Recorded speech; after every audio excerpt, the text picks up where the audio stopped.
की सभ्यता निम्नलिखित में से किस सभ्यता के समकालीन नहीं थी? तो देखिए इस क्वेश्चन का सही आंसर होगा ग्रीक की सभ्यता के समकालीन नहीं थी। देखिए जब तक चैलेंज ना दिया जाए ना तब तक मजा नहीं आता है। तो मैं आपको एक चैलेंज देता हूँ, क्या आप इस कट ऑफ को क्लियर कर सकते हैं? तो मुझे उम्मीद है कि आप कर सकते हैं, क्योंकि आपने ऑलरेडी बहुत बार लूसेंट को पढ़ रखा है। तो बस आज इस कट ऑफ को क्लियर करके दिखाइए।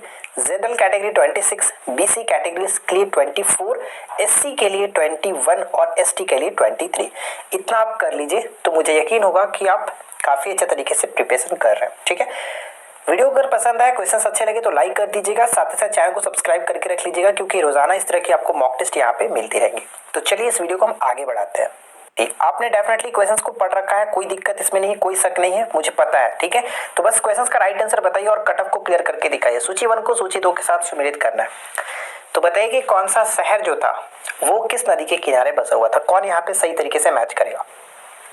चाहे आप किसी भी गवर्नमेंट एग्जाम्स की प्रिपरेशन कर रहे हैं, लूसेंट बुक आपको मोस्ट पढ़ना ही चाहिए, सभी एग्जाम्स के लिए कॉमन है। तो बिना किसी सोचे हुए कि आपके एग्जाम्स के लिए नहीं है, ऐसा बिल्कुल ना सोचे, सिर्फ और सिर्फ प्रैक्टिस करते रहना। चलिए इसको मैच करते हैं। हड़प्पा जो है वो रावी नदी के किनारे बसा हुआ है, मोहनजोदाड़ो सिंधु नदी के किनारे, लोथल भोगवा नदी के किनारे और कालीबंगन घग्गर नदी के किनारे। यानी कह सकते हैं कि यहाँ पे करेक्ट आंसर हमारा ऑप्शन ए बिल्कुल सही आंसर हो जाता है। ठीक है, चलिए थर्ड क्वेश्चन देखते हैं। थर्ड क्वेश्चन का राइट आंसर बताइए कि क्या होना चाहिए? हड़प्पा सभ्यता के अंतर्गत हल से जोते गए खेत के साक्ष्य कहां से मिला है? हल से जोते गए खेत के साक्ष्य का जो प्रमाण मिला है वो कालीबंगन से मिला है। ठीक है, कालीबंगन से और भी एक चीज मिला जो कि कह सकते हैं नकाशीदार ईंटों के प्रयोग का साक्ष्य भी यहीं से मिला है। और कालीबंगन अक्सर पूछा था कि कालीबंगन किस स्टेट में पड़ता है?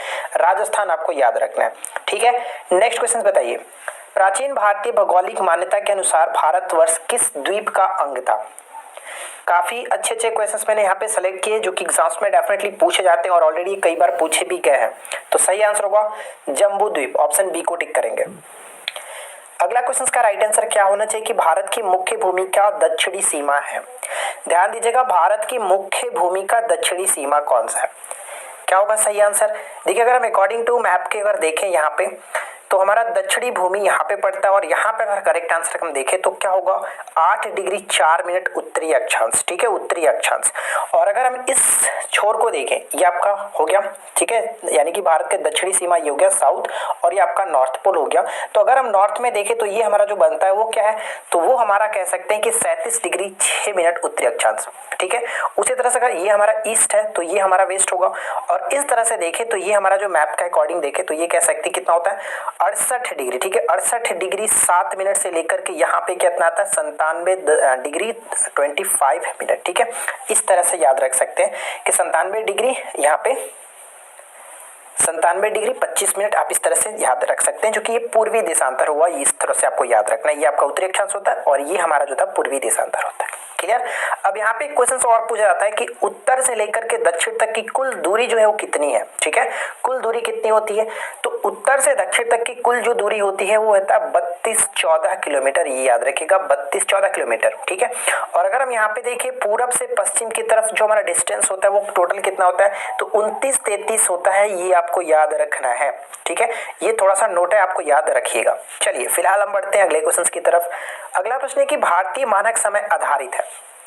भारतीय मानक समय आधारित है तो भारतीय मानक समय जो होता है वो 82 डिग्री 30 मिनट पूर्वी देशांतर। ठीक है, ऑप्शन हम यहाँ पे सी को टिक करेंगे। ध्यान रखिएगा, काफी अच्छा क्वेश्चन ये बनता है। अगला क्वेश्चन का राइट आंसर क्या होना चाहिए? हिमालय पर्वत एक प्रमुख जो कि प्रकार है, कह सकते हैं किसका मुख्य प्रकार है? हिमालय जो है कह सकते हैं कि किसका उदाहरण है? तो यहाँ पे सही आंसर होगा वलित पर्वत का उदाहरण है। हिमालय वलित पर्वत का उदाहरण है। देखिए अक्सर पेपर में देखने को मिलता है कि निम्नलिखित में से कौन सा जो कि ये वलित पर्वत का उदाहरण नहीं है। तो आपको ध्यान रखना है कि कौन कौन से इसके अंतर्गत आते हैं। हिमालय, अल्पाइन पर्वत समूह, Rockies, Andes, Appalachian, Atlas, Caucasus, Elburz, Hindu Kush आदि जो सभी जो है वो वलित पर्वतों के उदाहरण है। ठीक है, याद रहेगा। वीडियो पसंद आ रही हो तो अगर आपने अभी तक लाइक नहीं किया तो यार देर मत कीजिए, लाइक जरूर कर दीजिएगा। ठीक है, नेक्स्ट क्वेश्चन देखिए। बद्रीनाथ अवस्थित है, बताइए बद्रीनाथ अवस्थित है कहाँ पे? तो कुमाऊं हिमालय में अवस्थित है। यहाँ पे ऑप्शन ए को टिक करेंगे, उत्तराखंड में पड़ता है। नेक्स्ट क्वेश्चन ये बनता है कि आर्यों ने भारत में किस दर्रे से होकर के प्रवेश किया था? आर्यों ने भारत में किस दर्रे से होकर के प्रवेश किया था? सही आंसर क्या होगा? राइट आंसर है ऑप्शन ए खैबर दर्रा। अब क्वेश्चन ये पूछा था कि खैबर दर्रा किन के बीच स्थित है, तो अफगानिस्तान और पाकिस्तान के बीच स्थित है। यहाँ पे बिल्कुल भी मैं एग्जाम से हट करके बात नहीं करूंगा, जो भी बताऊंगा वो एग्जाम्स के पॉइंट ऑफ व्यू से इंपॉर्टेंट है, तो जो भी सुनिए वो काफी इंपॉर्टेंट ही होगा। मोहनजोदाड़ो कहाँ स्थित है बताइए? मोहनजोदाड़ो जो है वो कहाँ स्थित है? ऑलरेडी हम लोगों ने देखा था कि मोहनजोदाड़ो जो है वो सिंधु नदी के किनारे बसा हुआ है और ये सिंध में यानी कि पाकिस्तान के सिंध प्रांत में पड़ता है। ऑप्शन हम बी को टिक करेंगे। अगला प्रश्न कि भारत में हिमालय की सर्वोच्च चोटी कौन सी है? सर्वोच्च पर्वत चोटी कौन सी है? भारत में हिमालय की सर्वोच्च जो पर्वत चोटी है वो है कंचनजंगा। ठीक है, कंचनजंगा भारत में बात की जा रही है, भारत में कंचनजंगा। अदरवाइज अगर बात करें वर्ल्ड में तो हमारा माउंट एवरेस्ट होता है जो कि नेपाल में पड़ता है, लेकिन भारत में अगर बात करें तो कंचनजंगा जो कि सिक्किम में स्थित है। ठीक है, चलिए फिलहाल देखिए नेक्स्ट क्वेश्चन क्या है। हिमाचल प्रदेश में स्थित दर्रा कौन सा बताइए? तो ध्यान रखिएगा हिमाचल प्रदेश में दो दर्रे होते हैं, सिपकिल्ला, रोहतांग, बड़ा लाचा। तो यहाँ पे हम सिपकिल्ला करेक्ट आंसर कह सकते हैं, ऑप्शन ए राइट आंसर हो जाता है। अगला प्रश्न बनता है कि जवाहर सुरंग नाम किस प्राकृतिक पर्वतीय दर्रे को दिया गया? जवाहर सुरंग नाम, देखिए जवाहर सुरंग जो नाम है वो बनिहाल दर्रा, ऑप्शन हम यहाँ पे सी को टिक करेंगे। ठीक है, बनिहाल दर्रा करेक्ट आंसर होगा। नेक्स्ट बनता है कि निम्नलिखित में से कौन सा दर्रा पश्चिमी घाट पर्वतमाला में स्थित नहीं है? पश्चिमी घाट पर्वतमाला में स्थित नहीं है। तो ध्यान रखेंगे अक्सर पेपर में नहीं आप लोग नहीं देख पाते और उस वजह से गलती करके आते हो, तो क्वेश्चंस को ध्यान से पढ़ा कीजिए कि पर्वतमाला यहाँ पे देखिए पूछा है कि नहीं है। ठीक है, नहीं है, तो सही आंसर होगा पिपली घाट। पिपली घाट जो पड़ता है ये अरावली में स्थित दर्रा। ठीक है, अरावली में स्थित दर्रा, लेकिन ये सभी के सभी ये पश्चिमी घाट में स्थित दर्रे हैं। ठीक है, नेक्स्ट क्वेश्चन। अगला प्रश्न ये बनता है कि निम्न में से कौन सा कथन जो कि गलत है? ध्यान से पढ़ाइए, बताइए कौन सा कथन यहाँ पे गलत है।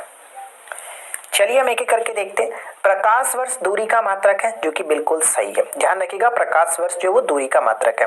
प्रकाश द्वारा एक वर्ष में तय की गई दूरी को प्रकाश वर्ष कहते हैं, ये पॉइंट भी बिल्कुल सही है क्योंकि ये डेफिनेशन ही हो गया।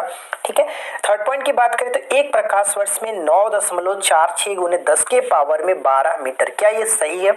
जी नहीं फ्रेंड्स, ये पॉइंट गलत है, क्योंकि अगर बात मीटर की जा रही है तो यहाँ पे 10 के पावर 15 होना चाहिए था, 15 मीटर। अगर 12 है तो वहां पे किलोमीटर में होगा।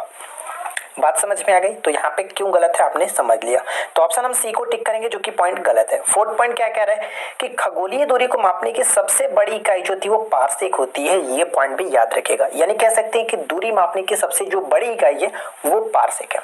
बात समझ में? चलिए आगे की तरफ बढ़ते हैं। अगला क्वेश्चन का राइट आंसर बताइए क्या होगा।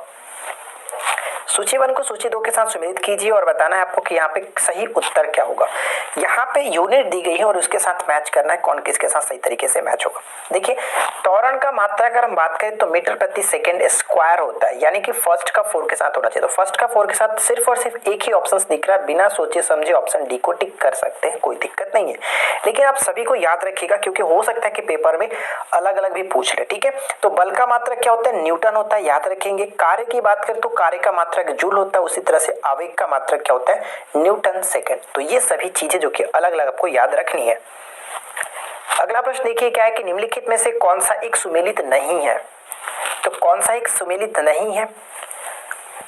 डेफिनेटली आपने राइट आंसर गेस कर लिया होगा, ऑप्शन डी करेक्ट होगा, क्योंकि सेल्सियस जो होता है वो किसका मात्रक है? तापमान का मापन है यहाँ पे सेल्सियस। ठीक है, बाकी में कोई दिक्कत नहीं, आप याद रखेंगे। ध्वनि की तीव्रता की इकाई डेसिबल होता है, शक्ति की इकाई जो कि अश्व शक्ति कह सकते हैं। ठीक है, और एक क्वेश्चन ये पूछा जाता है कि 1 HP बराबर कितना होता है? तो 746 वाट होता है, ये याद रखिएगा। ठीक है, याद रखेंगे। तो फिलहाल यहाँ पे करेक्ट आंसर ऑप्शन डी को टिक करेंगे जो कि गलत है। अगला प्रश्न बताइए, भीमराव अंबेडकर और महात्मा गांधी के मध्य 1932 में हस्ताक्षरित पूना समझौते का प्रावधान क्या था? सबसे पहला बात आपको याद रखना है कि जो पूना समझौता हुआ था वो कब हुआ था? एग्जैक्ट डेट, जो भी अब हिस्ट्री पढ़े उसका डेट आपको याद रखना है, क्योंकि अब एग्जाम्स में थोड़ा सा टफ करने के लिए डेट जो कि मेंशन किया जा रहा है तो आप याद रखिएगा, क्योंकि आपने अभी हाल ही में ESI का एग्जाम्स दिया होगा तो आपको पता होगा कि उसमें भी एक क्वेश्चन पूछा गया था पंचाट वाला। ठीक है, सांप्रदायिक पंचाट, जिसमें ये कंफ्यूज किया था काफी लोगों को ठीक है, तो इस तरह से मैं आपको हमेशा कहूंगा कि आप हमेशा अभी जो भी हिस्ट्री पढ़ें उसका डेट आप जरूर याद रखें। तो यहाँ पे 24 सितंबर 1932 को पूना समझौता हुआ था और इसमें जो बात कही गई थी वह निम्न वर्गों के लिए आरक्षण सहित संयुक्त निर्वाचन क्षेत्र। ठीक है, ऑप्शन डी बिल्कुल करेक्ट होगा। नेक्स्ट क्वेश्चन का राइट आंसर बताइए। निम्नलिखित में से किस अधिनियम द्वारा भारत के गवर्नर जनरल को अध्यादेश जारी करने की शक्ति प्रदान की गई थी? अध्यादेश जारी करने की जो शक्ति प्रदान की गई थी वो हम कह सकते हैं किसके तहत? भारतीय परिषद अधिनियम 1861 के तहत। ठीक है, ऑप्शन यहाँ पे बी बिल्कुल सही आंसर होगा। यहाँ पे बात की गई है गवर्नर जनरल को, लेकिन अगर क्वेश्चंस में पूछ ले कि राष्ट्रपति को अध्यादेश जारी करने की शक्ति जो है वो किस अधिनियम के तहत दी गई थी, तो बात मैंने अधिनियम की तो 1935 के अधिनियम के तहत 123 जो आर्टिकल है इसके तहत जारी किया जाता है राष्ट्रपति का अध्यादेश। बात समझ में आई। और एक चीज और आपको याद रखना है कि बजट पर बहस करने की जो शक्ति दी गई थी वो 1892 अधिनियम के तहत दी गई थी। तो फिलहाल यहाँ पे करेक्ट आंसर ऑप्शन हम बी को टिक करेंगे, ये पॉइंट इंपॉर्टेंट है। ठीक है, चलिए फिलहाल देखते हैं नेक्स्ट क्वेश्चन क्या है। सुमेलित करना है, बताइए कि कौन किसके साथ सही तरीके से मैच करेगा। तो उम्मीद करता हूं कि आप लोगों को ये वीडियो अच्छा लग रहा होगा। वीडियो अच्छा लग रहा हो तो प्लीज यार लाइक जरूर कर दिएगा, क्योंकि बिना लाइक का मजा नहीं आता है। हमें भी थोड़ा सा इंटरेस्ट आता है कि हाँ आप लोग वीडियो को सपोर्ट कर रहे हो। तो चलिए मैं यहाँ पे मैच करके देखते हैं। देखिए ध्यान से क्वेश्चंस को अटेम्प्ट करेंगे। अगस्त घोषणा क्या था मैं आपको वो बता दूं। 1917 की बात है। अगस्त जो घोषणा की गई थी मार्टिन्ग्यू चेम्सफोर्ड, जहाँ पे आप देख रहे हैं लॉर्ड मार्टिन्ग्यू के द्वारा 20 अगस्त 1917 को एक घोषणा की गई थी। उसी में ये बात क्या, इसी को कहा जाता है मार्टिन्ग्यू घोषणा या फिर इसको अगस्त घोषणा कहा जाता है। यानी फर्स्ट का यहाँ पे 2 के साथ मैच होगा। फर्स्ट का 2 के साथ सिर्फ और सिर्फ एक ही ऑप्शन से मिल रहा है, यानी करेक्ट आंसर हमारा ऑप्शन ए हो जाता है। चलिए बाकी को भी हम देखते हैं। अगस्त प्रस्ताव की बात करें तो ध्यान रखिएगा अगस्त जो प्रस्ताव है ये 1940 में 8 अगस्त 1940 में यहाँ पे हुआ था। तो लॉर्ड लिनलिथगो के साथ यहाँ पे मैच करेंगे। ठीक है, लॉर्ड लिनलिथगो, क्योंकि उस समय लॉर्ड लिनलिथगो का ही शासन समय था 1936 से 1943। और ये क्वेश्चन भी पूछा जाता है कि सबसे अधिक समय तक जो वायसराय के रूप में कार्यकाल था किनका था, तो लॉर्ड लिनलिथगो का ही था। ठीक है, और अगर अगस्त संकल्प की बात करें तो अगस्त संकल्प हम कह सकते हैं कि महात्मा गांधी ने 8 अगस्त 1942 को जो कि संकल्प पारित किया था। तो सी का यहाँ पे 4 के साथ मैच होगा। और आपको पता है कि प्रत्यक्ष कार्यवाही दिवस मोहम्मद अली जिन्ना, इसमें तो कोई शक नहीं है। तो यहाँ पे राइट आंसर ऑप्शन हम ए को टिक करेंगे। जो मैंने यहाँ पे अगस्त घोषणा के बारे में आपको छोटा सा इन्फॉर्मेशन बताना चाह रहा था, तो आप यहाँ पे समझ सकते हैं कि भारत सचिव लॉर्ड मार्टिन्ग्यू द्वारा 20 अगस्त 1917 को ब्रिटेन की कॉमन सभा में एक प्रस्ताव पढ़ा गया, जिसमें भारत के प्रशासन की हर शाखा में भारतीयों को अधिक प्रतिनिधित्व देने की बात कही गई। और इसे ही मार्टिन्ग्यू घोषणा कहा जाता है, या फिर ये अगस्त में हुआ था, इस वजह से इसको अगस्त घोषणा भी कहा जाता है। बात समझ में? चलिए अगला प्रश्न देखिए क्या है। रेगुलेटिंग एक्ट पारित किया गया। रेगुलेटिंग एक्ट कब पारित किया गया? तो रेगुलेटिंग एक्ट 1773 में पास हुआ था, ध्यान रखेंगे। ठीक है, अगला क्वेश्चन। मिंटो मार्ले सुधार का उद्देश्य क्या था? मिंटो मार्ले सुधार अधिनियम जो 1909 है, इसका जो उद्देश्य था वो क्या था? तो पृथक निर्वाचन प्रणाली इसका मुख्य उद्देश्य था। ऑप्शन हम ए को टिक करेंगे। अगला प्रश्न, मिश्रित अर्थव्यवस्था से क्या अभिप्राय है? देखिए यहाँ पे मैंने सभी जो सब्जेक्ट है उनको कॉमन यहाँ पे मिक्स करने की कोशिश की है। कुछ क्वेश्चंस यहाँ सभी सब्जेक्ट से इंक्लूड किया जाए। ठीक है, और इसी तरह से हम रेगुलर भी करेंगे।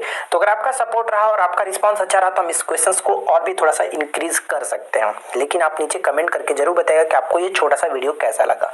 तो मिश्रित अर्थव्यवस्था की बात करें तो इसमें सरकारी और निजी क्षेत्र का सह-अस्तित्व होता है। ऑप्शन बी करेक्ट होगा।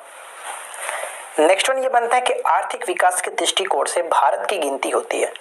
भारत की जो गिनती होती है वो विकासशील देशों के रूप में की जाती है, यानी विकासशील राष्ट्र के रूप में की जाती है। ऑप्शन हम सी को टिक करेंगे। अगला प्रश्न देखिए, निम्नलिखित में से किसने स्वयं को हिंदुस्तान का तोता कहा था? तूतीय हिंद के नाम से जाना जाता था। तो हिंदुस्तान के तोता के रूप में किसे जाना था? अमीर खुसरो। ठीक है, अमीर खुसरो यहाँ पे बिल्कुल सही होगा। ऑप्शन हम यहाँ पे सी को टिक करेंगे, ध्यान में रखना है। ठीक है, नेक्स्ट क्वेश्चन देखिए। अगला प्रश्न ये बनता है कि भारत में सूफी समुदाय का संस्थापक किसे माना जाता है? भारत में सूफी समुदाय का संस्थापक के रूप में मोइनुद्दीन चिश्ती को माना जाता है। ख्वाजा मोइनुद्दीन हसन चिश्ती इनका पूरा नाम था। और एक क्वेश्चन ये पूछा जाता है कि मोइनुद्दीन चिश्ती की मजार कहाँ पे है? तो अजमेर में इनकी मजार है, ये आपको याद रखना है। नेक्स्ट देखिए, चैतन्य ने शिक्षा दी थी। जो चैतन्य महाप्रभु थे उन्होंने किसकी शिक्षा दी थी? तो भक्ति की शिक्षा दी थी। ऑप्शन हम ए को टिक करेंगे। और इनको बचपन में या कह सकते हैं कि पाठशाला में इनको निमाई पंडित के नाम से चिढ़ाया जाता था, या फिर डायरेक्ट क्वेश्चन पूछ जाता है कि निमाई पंडित के नाम से किसे जाना जाता था? तो चैतन्य महाप्रभु को। ठीक है, चलिए अगला प्रश्न